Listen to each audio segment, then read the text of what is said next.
Chère Église du Réveil, c'est avec une immense joie que nous vous invitons à notre prochaine retraite d'église du 9 au 11 octobre. À Morzine, dans des lieux d'exception, nous croyons que nous allons vivre des beaux moments dans la présence de Dieu. Ça sera l'occasion pour nous d'apprendre à mieux se connaître et de tisser aussi de liens puissants de communion fraternelle. Le thématique de ce week-end sera « Maintenant, lève-toi ». À travers le passage de Josué, chapitre 1, versets 1 à 9, dans des temps d'enseignement et d'encouragement, nous voulons challenger l'Église dans cette période de transition et de grands défis. Alors ne laisse pas les autres te raconter ce que Dieu aura fait pendant ce week-end, viens le vivre avec nous. À bientôt.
C'est censé être notre culte de reprise aujourd'hui. Oui, je sais, c'est quand même difficile de se dire que c'est un peu la rentrée à la mi-août, mais déjà nos enfants, en tout cas à Genève, reprennent dès demain. Hein.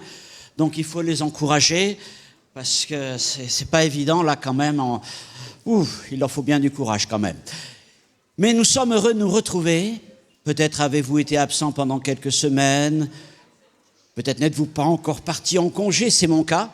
Avec Esser, on va bientôt y aller. Peut-être êtes-vous de passage au milieu de nous ou vous installez sur la région genevoise. Nous sommes heureux d'être là ensemble. Alors, pour marquer ce culte qui un peu lance une nouvelle année, même si ce n'est pas tout à fait encore la saison, je vous propose un psaume des degrés, le 133. Vous le connaissez bien, le 133 ? Vous commencez le début, vous connaissez le début. Alors, relisons-le.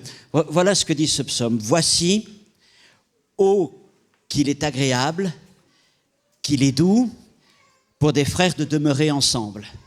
C'est comme l'huile précieuse qui, répandue sur la tête, descend sur la barbe d'Aaron, qui descend sur le bord de ses vêtements.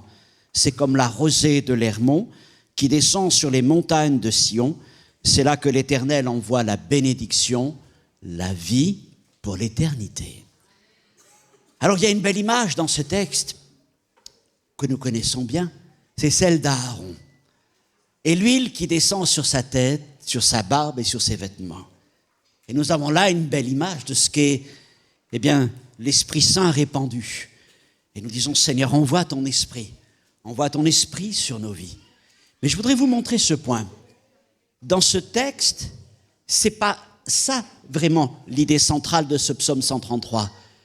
Parce qu'ici, dans ce passage, au verset 2, l'image de l'huile qui coule sur la tête d'Aaron, en fait, cette image vient imager, le propos principal. Le propos principal, c'est qu'il est doux pour des frères de demeurer ensemble. Je rajoute des sœurs aussi. Et quand on est ensemble, eh bien, c'est comme quand l'huile descend sur la barbe d'Aaron. Vous vous rendez compte ce que ça veut dire? Non.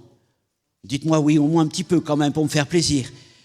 Parce que c'est ça l'importance de l'Église. C'est que quand nous sommes réunis, c'est comme quand l'huile descend sur la tête d'Aaron. Ça veut dire que c'est là que l'onction se manifeste. C'est là que la présence du Saint-Esprit est à l'œuvre. Et ce matin, nous sommes réunis ensemble pour vivre la présence du Saint-Esprit. Et nous la vivons ensemble, dans une communion fraternelle, dans une communion de foi. Et Dieu aime bénir ceux qui se rassemblent en son nom. Ce n'est pas simplement parce que nous venons au culte pour louer, servir Dieu. Oui, c'est important. Mais ce qui plaît à Dieu, c'est un peuple uni. Et sur un peuple qui se plaît à se retrouver ensemble, il envoie sa bénédiction. Êtes-vous prêts à recevoir la bénédiction? Alors regarde autour de toi, ton frère, ta sœur, regarde devant, derrière, il dit, c'est avec toi que je veux vivre ça. Qu'il est bon, qu'il est doux d'être avec toi, mon frère, ma sœur. Parce que c'est ensemble que nous allons vivre la bénédiction de Dieu ce matin. Amen. Je vous invite à vous lever, nous allons tout de suite louer le Seigneur.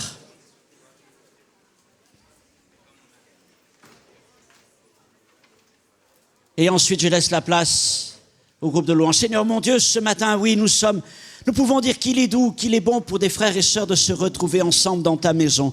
Seigneur mon Dieu, c'est ce qui te plaît. Tu es un père qui regarde ses enfants se réunir et qui se plaît à les voir se réjouir ensemble. Et c'est là que tu envoies ta bénédiction, lorsque les tiens sont rassemblés dans cette même foi, dans cette même vision. Et ce matin, je prie pour que ce soit un temps où, Seigneur mon Dieu, ton esprit descende sur nous comme il est descendu, Seigneur, sur la tête d'Aaron, comme il a coulé sur sa barbe, comme il a coulé sur ses vêtements. Oh Seigneur mon Dieu, comme tu envoies la fraîche rosée sur la montagne de l'Hermon. Ce matin, Seigneur, par ton esprit, viens au milieu de nous, parce que, Seigneur, oui, nous sommes ton assemblée, Seigneur, car c'est toi qui nous unis. À ton nom soit toute la gloire. Y a-t-il des gens qui veulent chanter, louer le Seigneur maintenant? Allez, on y va, c'est parti, merci. Bonjour à tous, nous l'avons entendu, nous demeurons ensemble avec l'assurance que notre Seigneur est au milieu de nous. Est-ce que nous le croyons? Amen. Je vous invite à lever vos mains, à lever vos voix et proclamer la souveraineté de notre Seigneur au milieu de nous et dans la vie de chacun de nous. Amen.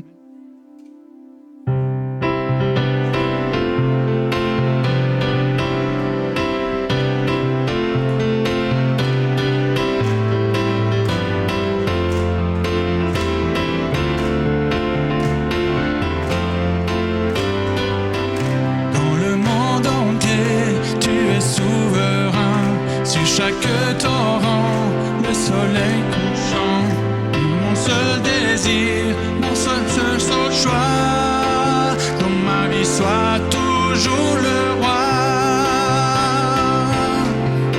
Reprenons-le ensemble. Dans le monde entier, tu es souverain, sur chaque torrent et soleil couchant. Mon seul désir, Seigneur, mon seul choix, dans ma vie soit toujours le roi. Oui, règne en moi, par ton pouvoir,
assis dans le ciel, ton trône éternel, tu règnes à jamais. Vêtu de splendeur, entouré d'honneur et de majesté, les anges chantent à toi la gloire.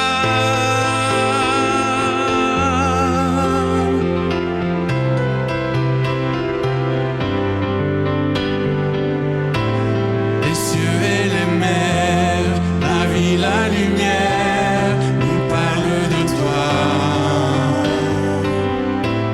Tu les as créés, les as appelés au son de ta voix. Les terres chantent majestueux, souverain, Dieu tout-puissant, tu es saint. La création loue ton nom, tout l'univers déclare à toi la gloire.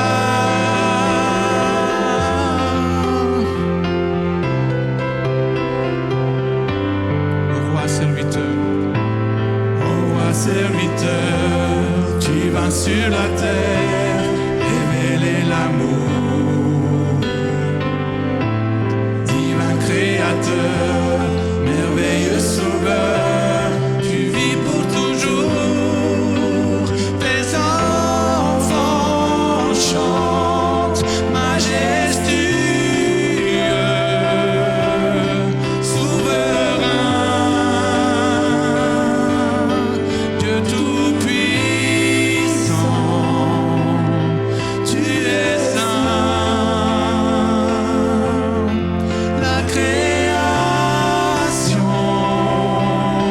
loue ton nom, tout l'univers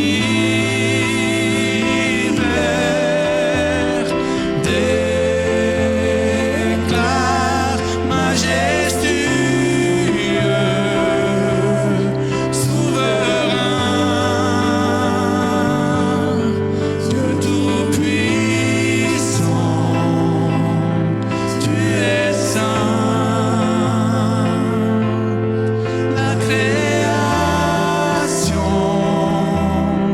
loue ton nom, tout l'univers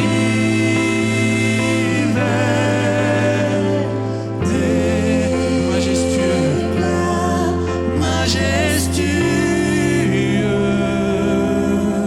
souverain, Dieu tout-puissant, tu es saint. La création loue ton nom, tout l'univers,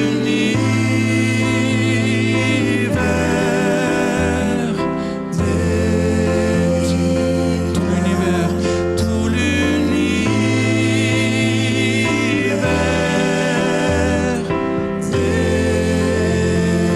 déclare à toi la gloire.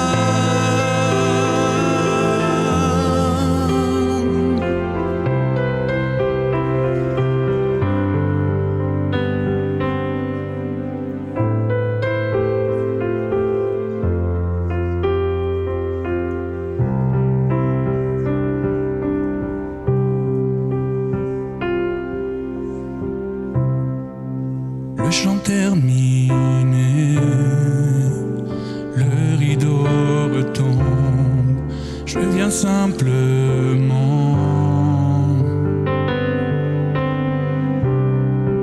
porter mon offrande, car j'ai le désir de réjouir ton cœur.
sur toi, centré sur toi, Jésus. Oui, je renonce à tous mes faux semblants pour tout centrer sur toi, centré sur toi, Jésus. Tout centré sur toi, tout centré sur toi, centré sur toi, Jésus. Tout centré sur toi, centré sur toi, centré sur toi, Jésus.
pas tout à fait les tiens, il y a quand même des mots dans ton cœur ce matin pour le Seigneur.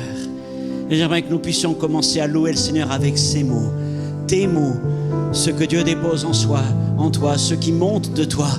Commence à ouvrir ton cœur, à ouvrir ta bouche, peut-être à élever tes mains et commence à louer le Seigneur avec tes propres mots. Ils sont simples, mais ce sont ceux que Dieu veut entendre ce matin. Alléluia, que cette maison se remplisse de louanges, d'actions de grâce. Oui, Seigneur, oui, Seigneur. Gloire, gloire, gloire. Tu es le libérateur, le consolateur. Tu es notre rédempteur, notre espérance, mon Dieu. Merci pour ta fidélité de tous les jours. Merci pour ta grâce à l'œuvre au milieu de nous. Seigneur, tu fais du bien encore. Tu fais du bien, tu agis. Alléluia, peuple de Dieu, loue le Seigneur. Loue le Seigneur dans ta langue. Loue le Seigneur dans des langues que Dieu te donne par son esprit. Nous sommes là pour lui. Nous sommes là pour l'adorer ensemble. Nous sommes sa famille, son peuple. C'est là qu'il envoie sa bénédiction ce matin. C'est là qu'il envoie sa rosée ce matin. Dieu veut rafraîchir ta vie. Dieu veut parfumer ta vie en ce jour. Là, dans l'assemblée, au milieu de tes frères, de tes sœurs. Oh, béni sois-tu, Jésus-Christ. Alléluia.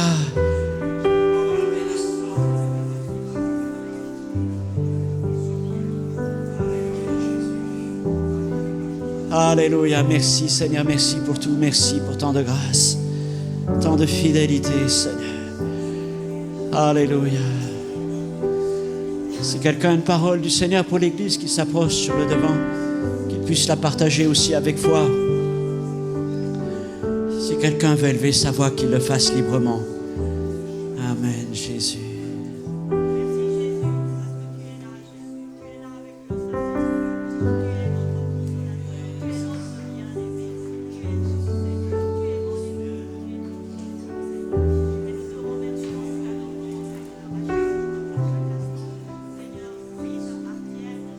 Amen, Seigneur. Alléluia.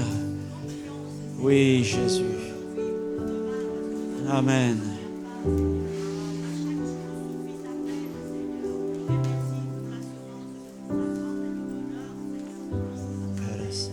Alléluia.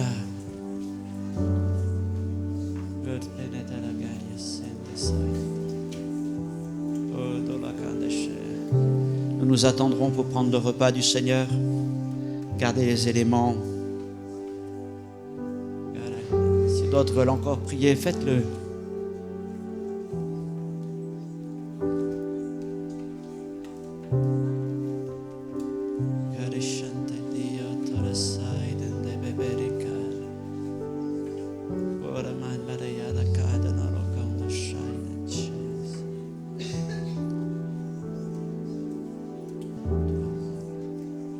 Amen, Seigneur.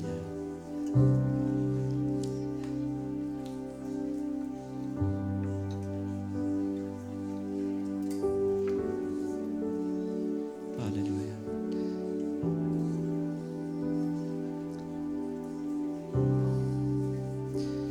Daniel va interpréter pour nous un chant pour nous préparer, pour préparer nos cœurs encore.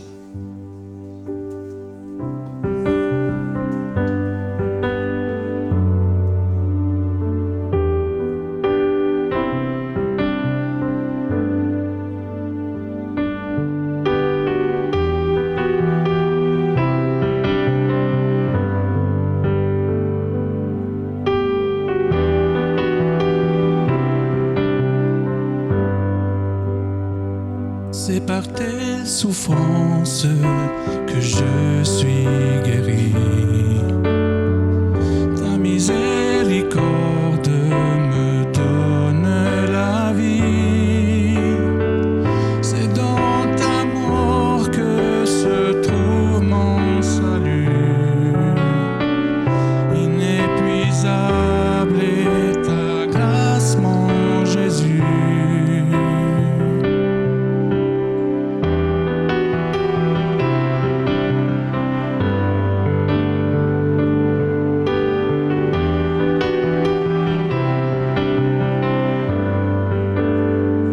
C'est par tes souffrances que je suis guéri.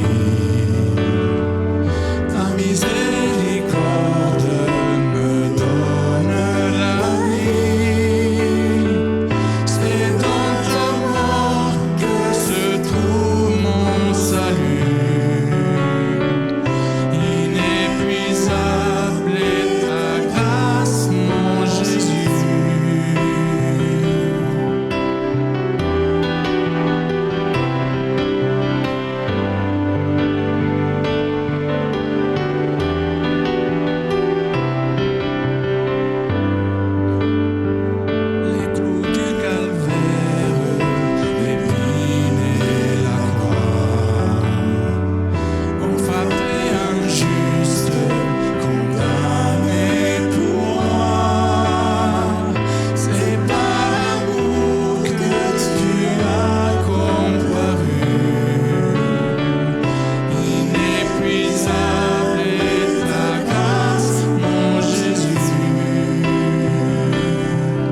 Je vous propose une lecture dans un texte que nous avons déjà médité, que nous connaissons bien, Rois chapitre 19, verset 6.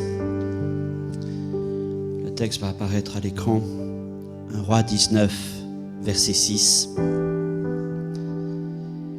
Et il regarda, et il y avait à son chevet un gâteau cuit sur des pierres chauffées et une cruche d'eau.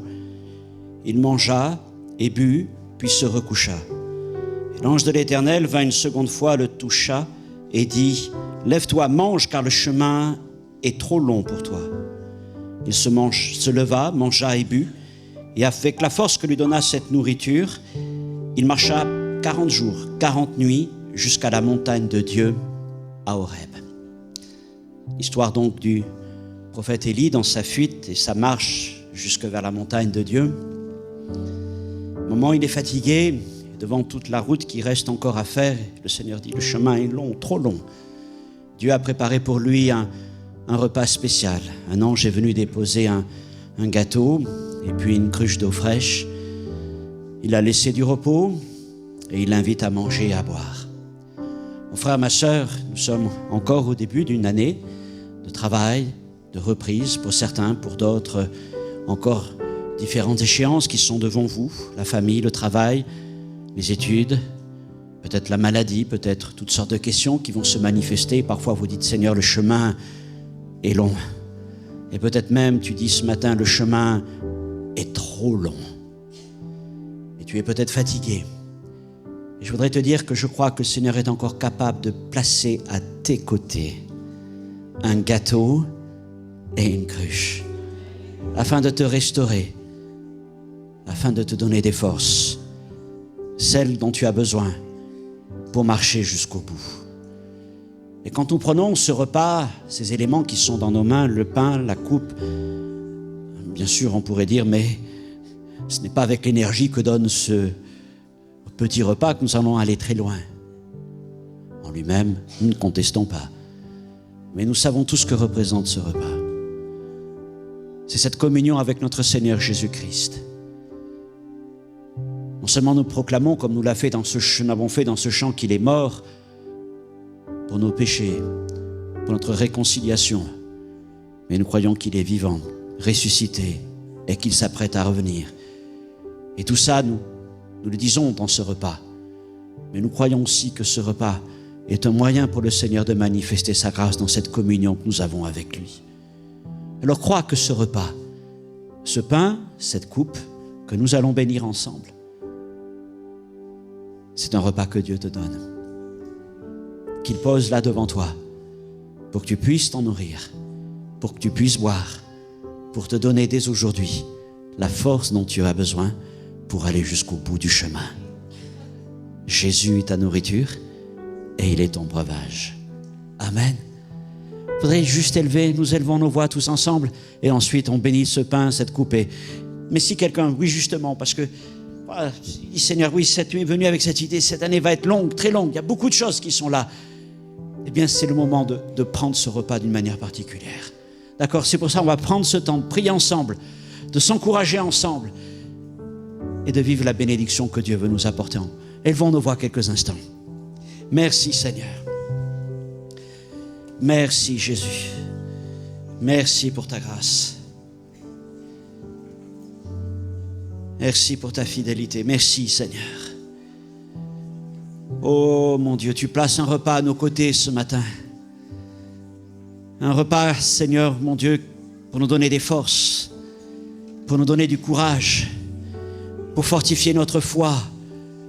Seigneur, ce matin, ce repas, nous l'avons dans les mains, mais bien plus, nous regardons vers Christ. Il est notre nourriture, il est notre breuvage, il est ce gâteau, il est cette source d'eau vive.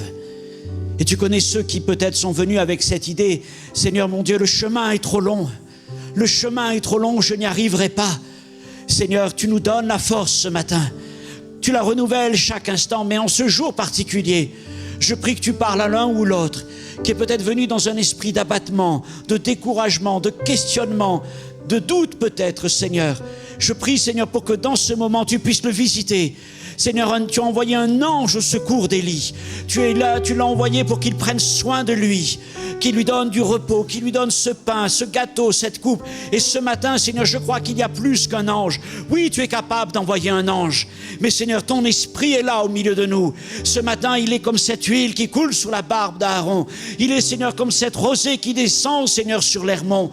Et ce matin, au milieu de nous, tu nous fais du bien. Seigneur, mon Dieu, nourris nos vies, abreuve nos vies. Nous avons besoin de cette nourriture pour marcher jusqu'au bout. Seigneur, donne-nous cette force chaque jour, chaque instant, dans nos familles, dans notre travail, dans les obstacles, les épreuves que nous pouvons rencontrer, que ce soit la maladie, que ce soit toutes sortes de questions. Oui, Seigneur, ton ange est toujours là, ton esprit est toujours là, et il y a toujours cette nourriture. Mon frère, ma sœur, ne dis pas, ne dis plus, Jésus m'a abandonné, Jésus me laisse sans ressources, parce que le Seigneur envoie toujours le secours dont tu as besoin. Il t'envoie toujours ce pain, il t'envoie toujours cette boisson. Il est ta nourriture, il est ton breuvage. C'est Jésus, c'est Jésus. Et ce matin, Seigneur mon Dieu, viens encore au milieu de nous. Nous bénissons ce pain, nous bénissons cette coupe. En Jésus-Christ, ton Fils bien-aimé, Père. Amen. Prenons le repas du Seigneur. Prends ce repas avec foi. Prends-le en disant, ce matin tu nourris, ce matin tu me donnes des forces pour aller jusqu'au bout de la course qui est devant moi. Amen.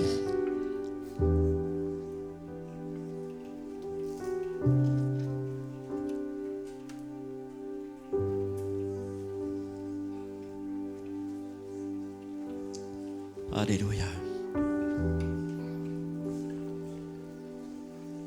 Gloire à Dieu. Prenez le temps, tranquillement, vous posez devant le Seigneur. L'ange a laissé Élie se reposer aussi, 2 fois.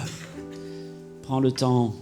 Vos frères et sœurs vont passer dans les rangs pour ramasser les coupes, mais prenez le temps de vous tenir devant le Seigneur, tout simplement. Jésus. Alléluia. Oh Saint-Esprit, Saint-Esprit, merci pour le bien. Ta grâce qui est agissante. Amen. Gloire au Seigneur. Regardez autour de vous. Saluez quelqu'un. Surtout s'il y a quelqu'un que vous ne connaissez pas. C'est l'occasion de vous bénir les uns les autres.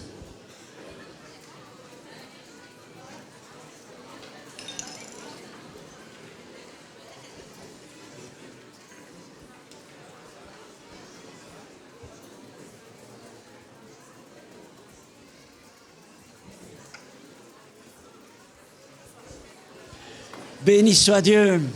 Salutations à chacun d'entre vous, chers frères et sœurs, chers amis, vous qui nous visitez, soyez les bienvenus. Peut-être vous aussi qui vous installez sur la région genevoise, soyez les bienvenus. Béni soit Seigneur. Et puis aujourd'hui, nous sommes très heureux d'accueillir Samuel, Isabelle et Anna Salmeron. Ils sont installés depuis 15 jours maintenant. Ouais, 15 jours, 2 semaines ici dans le bâtiment au 7e étage. Donc, soyez les bienvenus, nouveaux Genevois. Que Dieu vous comble de sa grâce. Aplanisse tous vos sentiers pour les papiers, parce qu'il y en a des papiers à faire. On est tous passés par là. Et on y arrive au bout du compte. Gloire à Dieu, mais on est vraiment très heureux de vous accueillir. Et ce matin, c'est Pasteur Samuel qui va partager la parole avec vous. Je laisse toute la place au Pasteur Samuel.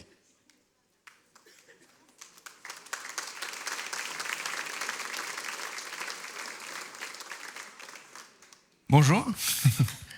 Voilà, on est heureux d'être enfin là. Enfin, c'est assez vite passé, mais aussi de longs mois de préparation pour se retrouver devant vous.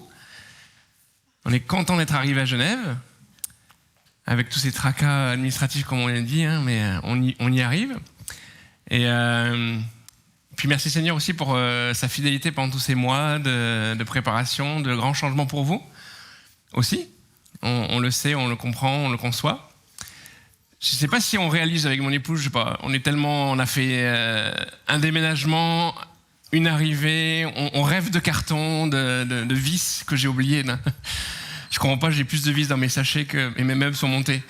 Mais on ne réalise pas totalement si on est en mission dans une église pendant un week-end ou si, ça y est, notre vie a changé.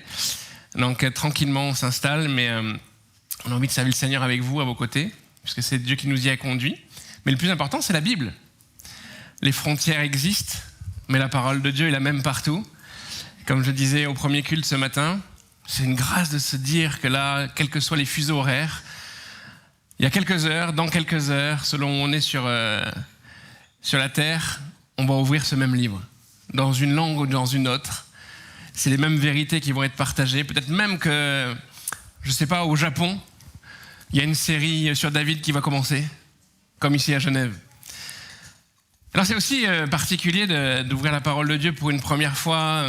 On se projette là et on se dit comment parler à une église en début de prise de poste. Et on va ouvrir une série ensemble sur le roi David. Mais ce n'est pas le David qui nous intéresse en vrai. Il prend beaucoup de place sur le titre. Mais c'est les leçons que l'on retient de Dieu à travers la vie de David. Et ce n'est pas forcément une série qui sera suivie sans s'arrêter, mais il y aura des moments de pause, des moments de reprise. Je ne sais pas exactement combien de leçons nous allons tirer de l'histoire de David. Mais regardez, et principalement aujourd'hui, parler de cette réalité-là, c'est que c'est Dieu qui règne. C'est Dieu qui décide, c'est Dieu qui est souverain, c'est Dieu qui conduit. On l'a vu dans les chants, cette souveraineté de Dieu. Et quand on est tous ensemble, ça fait plaisir quand il y a du monde qui chante, on est emporté par ces paroles et on se dit, on veut proclamer la souveraineté de Dieu. On veut lui dire, non, moi je contrôle pas ma vie, j'ai pas envie de la contrôler, je veux te laisser conduire. Et le premier partage aujourd'hui, je l'ai intitulé l'élection inattendue. Le choix de Dieu pour David et de voir ensemble quelles sont les étapes que Dieu met en place pour choisir quelqu'un, pour le servir. Ok ? On va prendre un texte. Est-ce que vous avez tous vos Bibles ? Je voulais voir. Ça ne change pas mes habitudes. Moi, je suis choqué, il n'y a pas assez de Bible. Moi, depuis là, je crois que c'est à 6 ans, j'ai dit à ma mère, tu m'achètes une Bible en vrai, pas une Bible pour enfants. Et depuis cet âge-là, à chaque fois que j'ouvre ma Bible, il y a marqué « Nouvelle édition de Genève ». Alors je me suis dit que je vais arriver, ils ont tous des Bibles en papier, ça va être merveilleux. Mais si vous avez vos applications, en tout cas, si quelqu'un à côté de vous a sa Bible, prenons 1 Samuel chapitre 16, à partir du premier verset, 1 Samuel chapitre 16, à partir du premier verset. Et on va lire cela. L'Éternel dit à Samuel, « Quand cesseras-tu de pleurer sur Saül ? Je l'ai rejeté, afin qu'il ne règne plus sur Israël. Remplis ta corne d'huile et va, je t'enverrai chez Isaïe, Bethléemite, car j'ai vu parmi ses fils celui que je désire pour roi. » Samuel dit, « Comment irai-je ? Saül l'apprendra et il me tuera. » Et l'Éternel lui dit, « Tu emmèneras avec toi une génisse et tu diras, je viens pour offrir un sacrifice à l'Éternel. Tu inviteras Isaïe au sacrifice, je te ferai connaître ce que tu dois faire et tu oindras pour moi celui que je te dirai. » Samuel fit ce que l'Éternel avait dit et il alla à Bethléem. Les anciens de la ville accoururent effrayés au-devant de lui et lui dirent, « Mais ton arrivée annonce-t-elle quelque chose d'heureux ?» Il répondit, « Oui, je viens pour offrir un sacrifice à l'Éternel. Sanctifiez-vous et venez avec moi au sacrifice. » Et il fit aussi sanctifier Isaïe et ses fils, les invita au sacrifice. Lorsqu'ils entrèrent, il se dit en voyant Eliab, « Certainement, loin de l'Éternel est ici devant lui. » Et l'Éternel dit à Samuel, « Ne prends point garde à son apparence et à la hauteur de sa taille, car je l'ai rejeté. » L'Éternel ne considère pas ce que l'homme considère. L'homme regarde à ce qui frappe les yeux, mais l'Éternel regarde au cœur. Isaïe appela Abinadab, et il le fit passer devant Samuel. Et Samuel dit, l'Éternel n'a point non plus choisi celui-ci. Isaïe fit passer Shama. Et Samuel dit, l'Éternel n'a pas non plus choisi celui-ci. Isaïe fit passer 7 de ses fils devant Samuel. Et Samuel dit à Isaïe, l'Éternel n'a choisi aucun d'eux. Puis Samuel dit à Isaïe, sont cela tous tes fils ? Et il répondit, il reste encore le plus jeune, mais il fait paître les brebis. Alors Samuel dit à Isaïe, envoie-le chercher.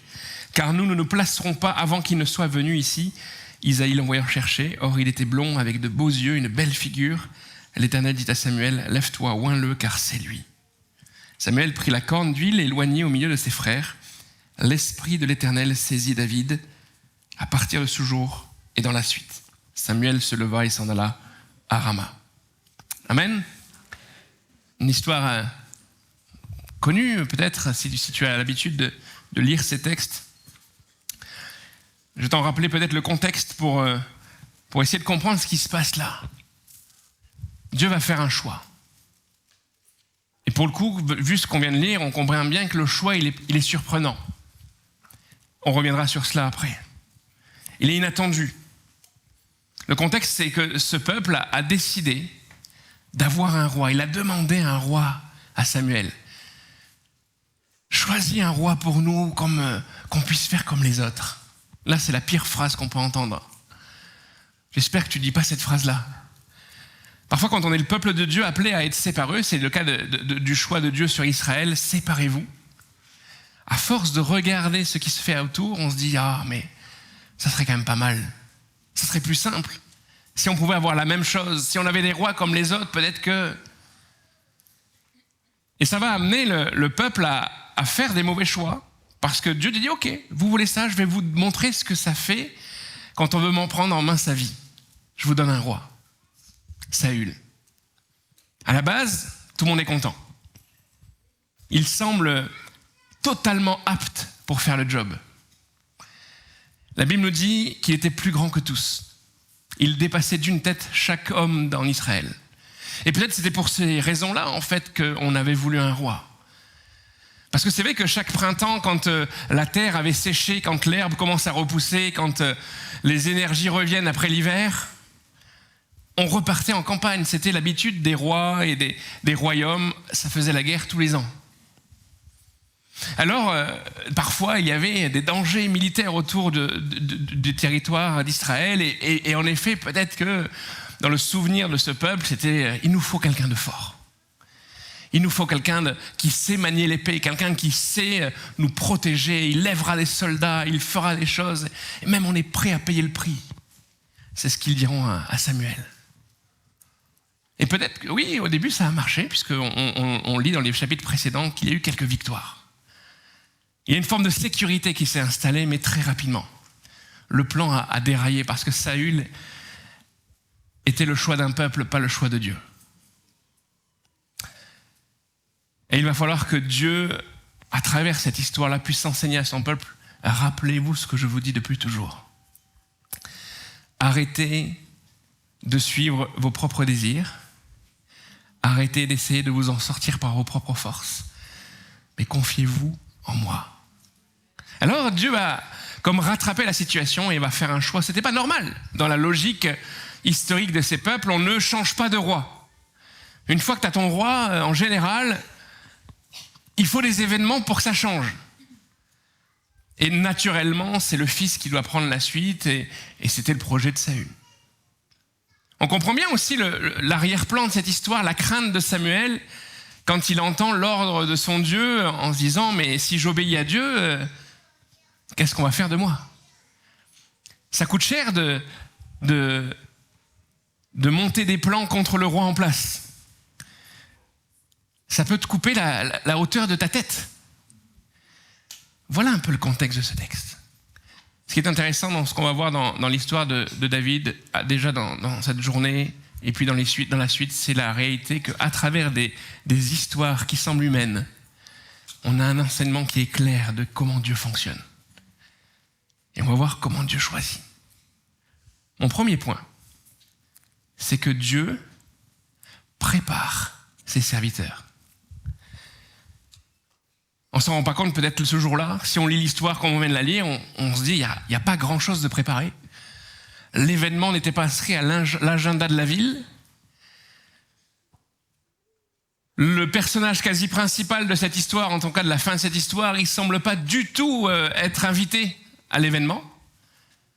Je ne sais pas si vous êtes père de famille ou en cours de lettres, mais si vous imaginez oublier un enfant. Oh, c'est peut-être déjà arrivé, hein, t'oses pas te le dire. Là, t'as un petit sourire gêné parce qu'un jour, t'as oublié ton enfant au supermarché.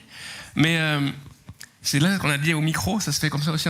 Le petit Gabriel cherche ses parents. Merci de venir à l'accueil. Mais comment on fait pour oublier un enfant ? Voilà mes enfants, ils sont là, Samuel choisit, même s'il y avait peut-être une petite gêne dans le choix qui est en train de s'établir. Personne n'avait envie de devenir le nouveau roi. Non, il n'y a plus, c'est fini, la famille est passée. Non, il y en a un qui est derrière. Sache une chose, c'est que Dieu ne perd jamais le compte de ses enfants. Pourquoi ? Parce qu'en fait, cette histoire qu'on a lue, c'est le dénouement de quelque chose qui a commencé il y a longtemps. Pour comprendre l'histoire de David, il y a un moyen de le faire, c'est aussi de lire ce qu'il a écrit. Et ce que David a écrit, c'est les psaumes. Alors je ne sais pas si tu t'es déjà amusé, alors j'avais peu de répondants sur cette question-là, ce premier culte, à trier les psaumes en fonction de la période de vie de David. Tu l'as jamais fait ? Bon, c'est peut-être un loisir de pasteur. Mais on peut y arriver. Alors pas totalement, il y a des psaumes, on ne sait pas exactement à quel moment, mais si on étudie certains psaumes, on peut voir, ça fait référence à un événement, à une situation, et puis des fois on peut arriver à classer certains psaumes, et en lisant les psaumes, on peut apprendre donc de la vie, en tout cas de certaines périodes de la vie de David. Et j'ai envie de te lire un psaume pour essayer de comprendre ce qui se passe ce jour-là. L'Éternel est mon berger.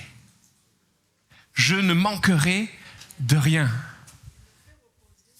Ah, vous n'avez pas vos bibles, mais ça va, c'est le psaume 23, c'est bien. Il me fait reposer dans de verts pâturages. Il me dirige près des eaux paisibles. Il restaure mon âme. Il me conduit dans les sentiers de la justice à cause de son nom. Quand je marche dans la vallée de l'ombre de la mort, je ne crains aucun mal car tu es avec moi. Ta houlette et ton bâton me rassurent. Tu dresses devant moi une table en face de mes adversaires. Tu oins d'huile ma tête et ma coupe déborde. Oui, le bonheur et la grâce m'accompagneront tous les jours de ma vie et j'habiterai dans la maison de l'Éternel jusqu'à la fin de mes jours. C'est David qui le dit.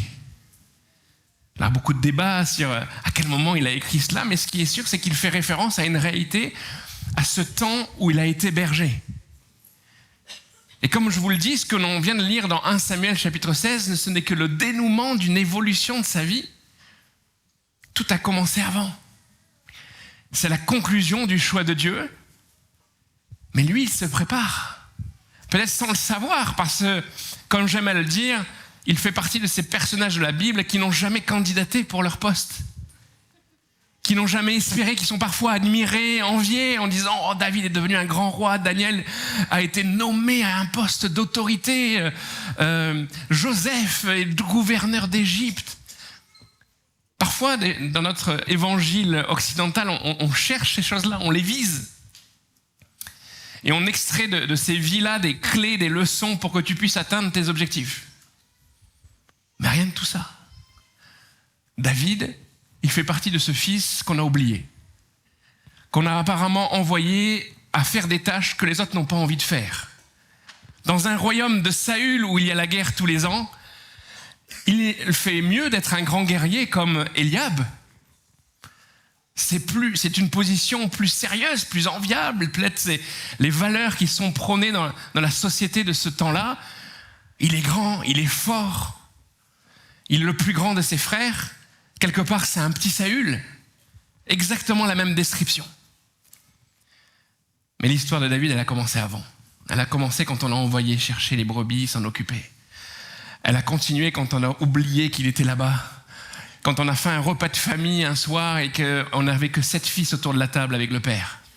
Et que lui, il avait peut-être froid dans la montagne, que dans la journée, il s'était fait un lion pour défendre son troupeau. Mais là, il écrit ce psaume et il réalise que lui-même est une brebis et qu'il a un besoin d'un berger. Et donc, ce psaume nous parle tellement de cette réalité qu'il a construite et qui fait peut-être ce que l'on retient de David. Cet homme qui sait qui est Dieu. Et ça, c'est le premier point de la compréhension de la souveraineté de Dieu. Dieu n'est jamais dépassé par les circonstances. Il ne s'est pas levé un matin en disant « Mince, Saül, ça marche pas. Il faut que je me dépêche d'enlever un. » Il était déjà né. Il était déjà en train d'être travaillé dans son caractère. Il était déjà en train d'être cet homme qui sait se réfugier vers un Dieu qu'il ne voit pas. Quand je marche dans la vallée de l'ombre de la mort, je ne crains aucun mal, car il est avec moi. Mais il est avec moi comment? Parce que quand tu as un lion ou un ours, comme il le décrira plus tard dans l'histoire, on le verra, tu as envie d'avoir quelqu'un que tu vois. Tu as envie d'avoir des choses physiques qui vont t'aider à triompher de ton malheur ou de ta difficulté. Lui, il est déjà capable de voir l'invisible et de se dire « Moi, je me confie dans celui qui tient ma vie entre ses mains. » Dieu prépare David depuis des années. Même peut-être que son père ne l'a pas vu, parce que tout cela, c'est dans le cœur. La préparation se passe dans ce qui est invisible. Elle ne s'établit pas dans la stature de la personne, elle ne se quantifie pas sur l'apparence. En vrai, l'apparence de David, elle était géniale. Hein, il nous a dit, il était beau de figure. Mais ce n'est pas ça qui a retenu le regard de Dieu. Ce qui a attiré le regard de Dieu, c'est son cœur. Je vous laisse cette phrase, le vis-à-vis divin plus que les efforts humains. On ne se construit pas pour devenir roi d'Israël comme David a pu l'être, juste parce qu'on a suivi des processus personnels, qu'on a développé des idées, qu'on a essayé de renforcer son apparence. Et nous verrons dans d'autres épisodes combien toutes ces choses lui manquent. Alors moi, je t'invite à comprendre que la course à ta construction extérieure n'est pas la priorité. Je n'ai rien contre le fait que tu prennes soin de ton apparence. Mais la réalité, c'est que c'est dans ton cœur que les priorités célestes doivent s'inscrire. Et même d'ailleurs, dans notre expression spirituelle, parfois, on peut travailler les apparences. Qui n'a pas entendu quelqu'un prier d'une manière magnifique en se disant « Oh, quel homme de Dieu !» Laissons Dieu en juger. Et concentre-toi sur ton cœur.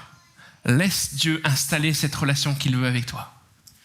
Mon deuxième point, c'est Dieu décide selon son propre conseil. Là, ce point-là va peut-être moins te plaire. Le psaume 23, ça passe tout facile. Ça se récite facilement, ça sort vite. Dieu décide tout seul. Et il décide ce qu'il veut. Et ça, on n'aime pas. J'ai pas encore tout compris de qui sont les Suisses, on va apprendre tranquillement. Par contre, je pense qu'on a des choses communes. On est probablement assez motivés pour gérer nos vies. On a rarement envie que Dieu s'en occupe. On a du mal à s'humilier. C'est difficile pour nous de réaliser que Dieu est souverain parfois. Et dans l'histoire biblique, on peut le dire, que la réalité de la souveraineté de Dieu, c'est plus une question de soumission que de compréhension. Je pense qu'il y a des points communs entre nous, il y a des pourquoi dans ta vie. Qui n'a pas traversé une épreuve, qui n'a pas regardé quelqu'un dans son environnement proche en se disant mais pourquoi à ce moment-là? Pourquoi cette personne? Pourquoi à cet âge-là? Pourquoi de cette manière-là? Et la Bible est pleine d'histoires comme ça. Et rarement on a la réponse. Il y a un homme dans la Bible qui est marquant pour son épreuve. Job. Il a pour le coup vécu l'expérience de ce que Dieu permet dans une vie de manière tragique. Et ces premiers mois, ces premières semaines après cette épreuve-là sont remplis de ces pourquoi-là. Personne ne comprend rien. D'ailleurs, même toi, si tu lis l'histoire aujourd'hui, quelques milliers d'années après, tu te dis « Ah ouais, quand même ». Et il y a ce dialogue qui s'installe. En fait, il essaye d'installer ce dialogue avec Dieu en disant « Mais si, quelque part, et on est presque d'accord avec lui, de chanter avec lui, de dire « Mais s'il y a bien un juste ». Et il ne va pas avoir de réponse. La seule interaction qu'il va y avoir sur la fin du livre, c'est cette réalité où Dieu va lui dire « Mais tu es qui, toi ?» Enfin, j'en paraphrase. Hein. Rappelle-moi Job. Quand je m'occupais d'accrocher la lune dans le ciel, je ne sais plus, j'ai un trou de mémoire. Est-ce que tu étais avec moi? Est-ce que c'était un travail d'équipe? Est-ce qu'on était en train de construire l'hippopotame à deux? Est-ce qu'on a conçu la richesse de cette nature? Et rien que cette interaction avec Dieu va le ramener à sa nature et il va dire mais c'est pas faux. Autrefois, mon oreille avait entendu parler de Dieu finalement. C'était juste un écho. Mais maintenant, mon œil l'a vu. Maintenant, je comprends que oui, Dieu est Dieu et je suis un homme. Ça fait parfois mal la souveraineté de Dieu, mais la réalité, c'est que quand les hommes choisissent, ça ne se passe pas bien. Saül. Quand Dieu décide, on a un roi qui est sélectionné dans un scénario inattendu. Et enfin, le peuple va trouver une forme d'assise, de paix, enfin de paix. On relira ensemble que ce n'est pas tout à fait de la paix, mais de stabilité, de conduite, des valeurs qui viennent du ciel, de l'humilité, de la repentance quand il a besoin de se repentir. Dieu décide tout seul. Mon troisième point, c'est cette réalité aussi que nous voyons là. Dieu incline les circonstances. Vous voyez dans le premier verset où on voit très bien que c'est Dieu qui décide. Il a dit c'est fini. L'histoire est terminée. Il n'y aura pas de scénario où Saül pourra se racheter. Il n'y a pas de chapitre supplémentaire. Il a répété tant de fois sa désobéissance. Maintenant, je me choisis un autre roi. C'est décidé. Mais la réalité aussi, c'est que Dieu est capable de transformer les circonstances et c'est pour moi une bonne nouvelle pour nous. Comprendre la souveraineté de Dieu, c'est pas simplement avoir d'un coup sur nos épaules et sur notre compréhension des réalités une espèce de poids qui tombe sur nos épaules en se disant mais c'est dur, c'est compliqué, des fois c'est compliqué la vie. Mais de réaliser que c'est Dieu qui aussi incline les choses, qui crée les circonstances, qui aplanit les sentiers, qui transforme les situations. Proverbe 19, verset 21 nous dit « Il y a dans le cœur de l'homme beaucoup de projets, mais c'est le dessein de l'Éternel qui s'accomplit. Rien ne va le dépasser, rien ne va l'empêcher. Aucune stratégie anti-biblique ne pourra empêcher l'avancée de l'Évangile. Aucune culture, aucune manière de penser, aucune habitude, aucune maladie, aucune épreuve ne peut empêcher Dieu de se manifester et de montrer sa gloire. Pas toujours de la manière dont on l'attend. Quand on fera toute l'histoire de David, on se rendra compte que David a pu se poser parfois les questions de dire mais pourquoi à ce moment-là ? On aurait pu peut-être attendre que Saül tranquillement prenne cette flèche sur le champ de bataille ou cette lance. Pourquoi à ce moment-là ? Pourquoi de cette manière-là ? Pourquoi ? Il y aura toujours ces pourquoi que l'on a face à la souveraineté de Dieu. Mais c'est Dieu qui contrôle, c'est Dieu qui fait. Et j'ai envie que tu crois que la souveraineté de Dieu n'est pas une mauvaise nouvelle pour toi, parce que Dieu agit. Et ce que tu sembles voir devant toi comme bouché, comme fermé, comme bloqué, il peut le faire, débloquer. Ne vois pas ta circonstance négative ou difficile comme l'arrêt de la volonté de Dieu, comme la fin de la gare, comme c'est fini. Non, c'est que le début d'une histoire. Dieu a peut-être prévu de faire passer par un temps d'épreuve, mais il est aussi celui qui peut dire fin à ces temps-là. Il est celui qui peut te redonner de l'espoir. Il est celui qui peut guérir un corps malade. Et nous devons englober toutes ces réalités-là pour comprendre et connaître Dieu tel qu'il est. Et pas simplement d'une manière partielle.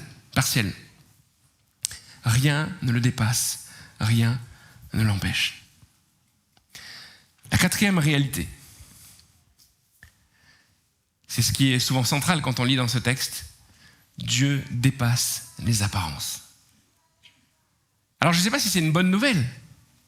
Peut-être que tu te dis, oui, ça fait bizarre de réaliser que Dieu voit dans mon cœur, comme dans un livre ouvert. Ça fait bizarre de voir que pour Eliab, ce n'était pas possible. Je l'ai rejeté. Je ne le veux pas pour moi. Et puis de voir comment il voit dans le cœur de David, mais c'est une bonne nouvelle parce que ce qui compte pour Dieu, c'est des choses dont il peut prendre soin. On l'a vu dans notre premier point, il a construit son serviteur. Une relation s'est établie, l'Éternel est mon berger, je ne manquerai de rien. Je vais pouvoir me choisir quelqu'un qui est selon mon cœur. Alors peut-être qu'au début, quand tu réalises ça, quand tu réalises que Dieu voit tout, peut-être dans un premier temps, dans quelques instants, pendant quelques minutes, c'est peut-être une mauvaise nouvelle pour toi parce que tu tu es honnête, on le sait. Malgré toutes les apparences que l'on travaille, on sait ce qu'il y a dans notre cœur. Et que peut-être dans notre cœur, c'est difficile. Peut-être que notre cœur n'a pas de quoi attirer le regard positif de notre Dieu. Mais la bonne nouvelle, c'est que c'est lui qui prend soin de ton cœur. David nous le dira à de nombreuses reprises, il est celui qui va guérir. Il est celui vers qui le malheureux peut crier. Et il l'est délivré de toutes ses détresses. Et c'est ça la bonne nouvelle. La bonne nouvelle aussi, c'est qu'en regardant l'histoire de David, nous comprenons que c'est comme une introduction à quelque chose de plus grand. L'Éternel est mon berger. Notre vrai berger, notre grand berger, c'est celui qui guérit les cœurs brisés. Alors si ton cœur n'est pas aujourd'hui, t'as pas envie qu'on le voie parce qu'il est en difficulté, la bonne nouvelle, c'est qu'en Jésus-Christ, tu peux être transformé. La bonne nouvelle, c'est que pas besoin de travailler les apparences. Cours vers celui qui était le berger de David et va le voir. Il va travailler ton cœur en profondeur. Il va le guérir. Il va te libérer de toutes tes histoires passées. Il va te donner un avenir et de l'espérance. Il va te permettre de construire quelque chose pour le servir. C'est ça la réalité, c'est ça le pont vers notre réalité aujourd'hui. C'est précurseur d'une immense bonne nouvelle. Bien sûr, avant toute bonne nouvelle, il y a une mauvaise nouvelle. Et cette mauvaise nouvelle, l'homme ne l'aime pas. C'est cette réalité de « Mais non, j'ai envie de m'en sortir par mes propres moyens, c'est par ma force, par mon énergie, c'est par mes efforts, c'est par mon ingénierie que je vais m'en sortir dans la vie, je vais me construire une situation dans ce monde. » Et c'est toute l'histoire de l'évangile qui est refusée. L'homme naturel n'a pas envie de s'humilier, n'a pas envie de fléchir le genou et de dire « Prends le contrôle de ma vie. L'Éternel est mon berger. » C'est surprenant qu'un berger dise « Ta houlette et ton bâton me rassurent ». Je ne sais pas si j'étais brebis. Ça fait mal le bâton parfois. Hein, tu sais, on est dans la poésie, c'est très poétique comme somme, mais on va voir un troupeau. C'est vrai qu'on est quand même des sociétés assez loin du contact nature et de ce que c'est un troupeau, mais le bâton, c'est pas juste décoratif. Hein. Plus ça peut sauver des vies. Ça peut rattraper d'un fossé, d'un danger, d'une herbe qui peut être toxique. On n'aime pas ça. On n'aime pas quand Dieu vient s'occuper de nos vies. Et quand il nous dit « Lâche tout, humilie-toi, confie-toi en moi, cache-toi en moi, abandonne ta vie à moi », on n'aime pas. On préférerait être Eliab et dire « Ce matin, c'est 30 pompes, 2 heures d'épée. » Dès qu'ils se regardaient dans le miroir, ils disaient « Ah, quel homme, Eliab !» Ça explique un petit peu le jour où il va retrouver David à Goliath, devant Goliath. Il va s'énerver contre son frère en disant « Qu'est-ce que tu es venu faire là ?» Parce qu'il sait bien que tout ce qui est dans sa vie à lui ne sert pas. Il comprend bien que tout ce qui est dans sa vie à lui, c'est exactement les mêmes choses qui ont emmené Saül à être rejeté. Et c'est d'ailleurs la même phrase qui est prononcée contre Eliab. Mais c'est tellement plus facile de se confier dans nos forces, de se battre avec nos moyens. En plus, nous sommes géniaux, nous, en Occident. On a l'intelligence supérieure de toutes choses. On maîtrise tout, c'est ça, hein? Il n'y a rien de négatif dans nos vies, on est toujours en bonne santé. Grâce à notre ingénierie. Non. Très vite, on voit nos limites. Alors abandonne ce projet et viens te confier dans cette bonne nouvelle de Jésus-Christ qui te dit « Je suis ce bon berger qui prend soin de toi ». Il n'y a personne qui naît avec un cœur pur directement. Même David a été construit. Même David a passé du temps pour connaître son Dieu. Et c'est ce message que la Bible nous annonce. À travers cette leçon de David, à la fois Dieu dirige, à la fois Dieu parfois nous effraie par ses choix, parfois parce qu'on se dit mais comment on va s'en sortir ? Je préférais un autre chemin. Et à la fois, il est celui qui prend soin, qui nous élève, qui nous construit, qui prend soin de notre cœur et qui peut effacer tout de notre passé. Ça, c'est une bonne nouvelle. Moi, je suis content de cette bonne nouvelle. J'ai envie de la vivre, j'ai pas envie d'être roi d'Israël, j'ai pas envie de vivre la même vie que David. Chacun aura cette vie que Dieu a prévue pour lui. Mais ce qui est sûr, c'est que en tant qu'enfant de Dieu, en tant que personne qui a compris que la bonne nouvelle peut changer ma vie, je veux adopter cette réalité-là, de soumission à sa volonté et d'écoute de sa voix pour qu'il me transforme. Alors en tant qu'Église, comment cette réalité-là peut se transposer dans nos vies, s'appliquer dans notre quotidien ? Qu'est-ce qu'on peut faire ? Est-ce que c'est simplement se dire, peut-être qu'un jour, Dieu va me visiter et je vais être vu par Dieu. Alors c'est pas peut-être un jour, c'est déjà aujourd'hui, tout de suite. Parce que son esprit est là, et il est dans ce lieu et il te visite. Mais je crois aussi que notre mission en tant qu'enfant de Dieu, en tant qu'Église, c'est de manifester la réalité de Dieu. Et aussi de regarder les autres comme Dieu les regarde. D'arrêter de te focaliser sur les apparences de ce que tu vois, mais te dire, est-ce qu'il y a un David à côté de moi ? Est-ce qu'il y a un enfant oublié dans cette salle ? Je lisais un article récemment dans la presse, et il y a ce phénomène, surtout chez les grands timides, de gens qui ont l'impression d'être inexistants. C'est-à-dire que personne ne les voit. Je ne sais pas si ça existe dans ce lieu, mais déjà j'ai envie de te dire que Dieu te voit. Et il y a dans les sociétés humaines parfois un phénomène où certains ils ont un tel caractère assez apprécié très naturellement que tu as l'impression qu'ils ont comme des issues tout de suite immédiates. On les met en avant. Mais en fait, souvent, c'est un fonctionnement qui n'est pas forcément biblique. Est-ce qu'il y a un David à côté de toi ? Est-ce qu'il y a des gens que tu as jamais revus ou aperçus où tu te dis « Ah bon, ils existent ?» Oui, Dieu les voit et tout le monde est précieux. Et ça, c'est une excellente nouvelle de pouvoir la pratiquer en tant qu'Église. Parce que nous le savons tous que la vie est une aventure qui nous fait du mal parfois.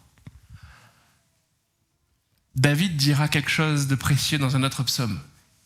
« Sonde-moi, ô Dieu, et connais mon cœur. Et montre-moi si je suis sur une mauvaise voie. » C'est cette réalité-là que tu as besoin ce matin. Que ton cœur soit touché par la grâce de Dieu. Que ton cœur soit touché par l'Esprit de Dieu et que tu puisses non pas être dans un diagnostic défaitiste en disant « je ne serai pas le roi », mais de réaliser que Dieu a un plan pour toi. Il a déjà prévu les choses par avance, il a déjà commencé à te construire. Et si parfois il y a des messages négatifs qui viennent sur ta vie, rejette-les et dis-le à Dieu. Je veux t'obéir, je veux te suivre. Je ne veux pas contester ta volonté, je ne veux pas contester ta souveraineté, mais je veux embrasser qui tu es et m'abandonner à ta capacité à prendre soin de mon chemin, m'abandonner à ta capacité à transformer mes circonstances, à aplanir un sentier qui semble tellement compliqué. Et je veux en ce matin, comme dans chaque journée où Dieu nous donne, saisir par la foi cette possibilité de dire « Tu es aussi celui qui change les circonstances ». Quand tu n'as pas parlé, les choses ne sont pas dites. Mais quand tu parles, les choses s'accomplissent.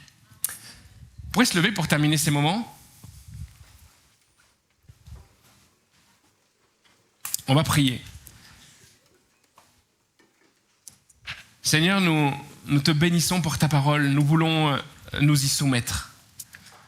Nous voulons la chérir comme David le disait aussi dans un autre psaume. Il était jour et nuit travaillé par ta parole.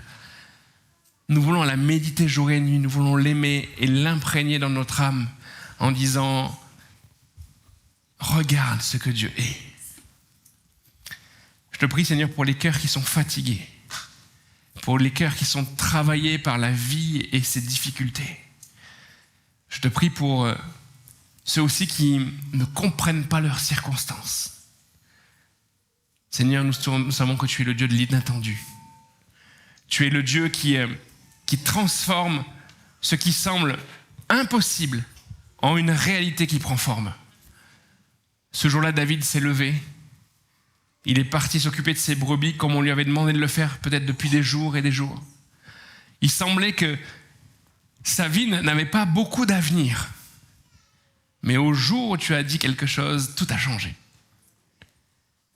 Mais la nouveauté, elle était déjà en route.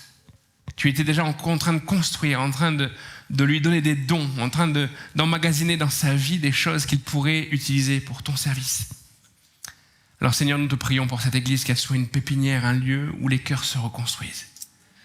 Un lieu où l'espoir qui avait disparu puisse renaître. Et un lieu où c'est ta parole qui parle et non le discours des hommes. Dans le nom de Jésus, nous te prions ce matin. Amen. Amen.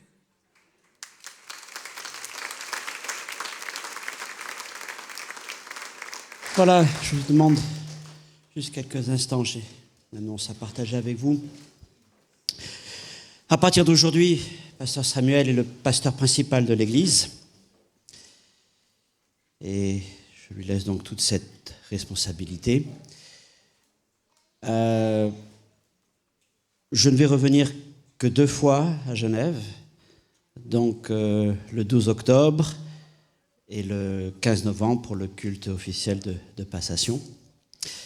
Je vais travailler avec SRV sur Rive-Gauche, Thoiry, puis beaucoup aussi en mission Canada, Belgique, Madagascar, La Réunion.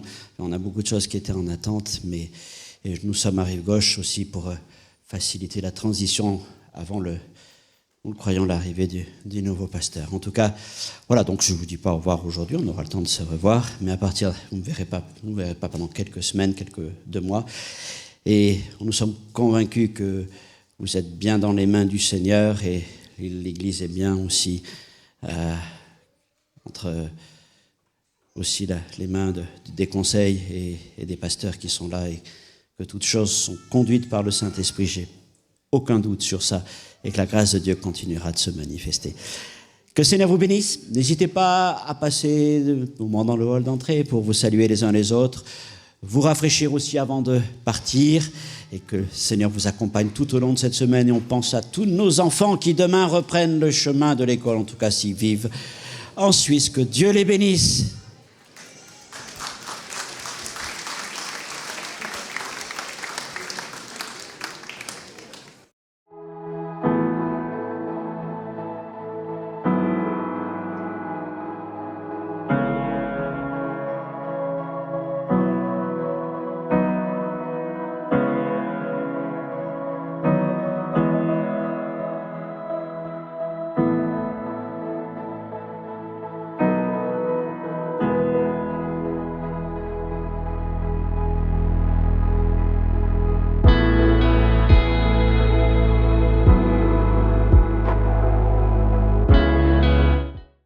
Chère Église du Réveil, c'est avec une immense joie que nous vous invitons à notre prochaine retraite d'église du 9 au 11 octobre.